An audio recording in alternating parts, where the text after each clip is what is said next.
grow up in the hood, when you grow up in these neighborhoods, you need to be able to, you know, switch codes, right?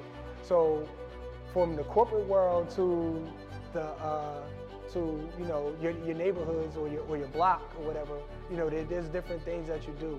And what I had to do, I had to be able to navigate. I was cool with everyone, right? I played basketball, you know, I was, you know, that individual. I could have got into a lot of things.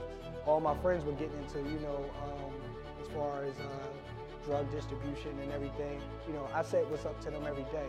The only thing that was different for me was that every time I left the block and I came back, these same people were in the same spot. So I knew that that was something that I didn't want to do.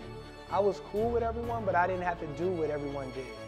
I understood, you know, people have different, you know, social, economical statuses, and, you know, they feel that they don't have as many options. You know, I didn't want to limit my options, you know, for what we could do. I didn't feel like I was the smartest. Actually, one of my friends who, you know, still friends with today, you know, he was way smarter than me, but he had the street mentality, and, you know, and he used that smarts to be a better hustler. You know, I used my smarts to hustle my way through school. You know, me growing up in this neighborhood, growing up in this area, dealing with adversity, dealing with depression, dealing with a whole bunch of stuff. Post-traumatic stress syndrome, that is a real symptom that's a health issue in our community. And most of the time, we don't see psychiatrists. We don't get therapy. We self-medicate. They don't know about the outlets. You know, in other communities, you know, you have those outlets where you can have counseling. You may even have medicine. You know, but in the urban environment, we think that's taboo. To be able to talk about your problems, to be able to deal with social ills that's going on, or mental illness that may be going on with you. And then actually, when you talk about masculinity, as a male growing up in the hood, you're not told to share your feelings, you know, because that shows a sign of weakness.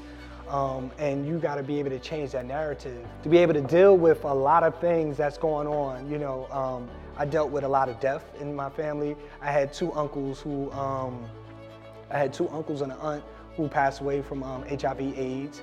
I had an uncle who drug overdosed, had uncles who were locked up. So I used all of those examples as motivation of stuff that I didn't want to do. My father, you know, growing up wasn't in my life.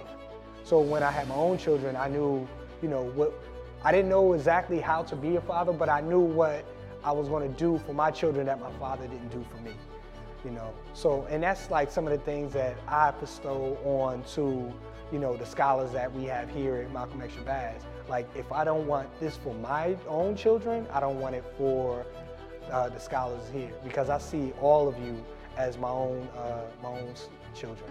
It's a couple of things that made me want to come to Malcolm X Shabazz. I thought as it was a beacon of light that needed to be shined upon. See, Malcolm X, or El Hajj Billy Shabazz, was one of my heroes.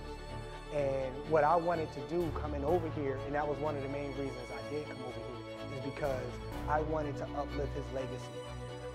If you don't know, historically, there's only two institutions in the whole world that bears the name Malcolm X. One in Chicago and one here in Newark, New Jersey.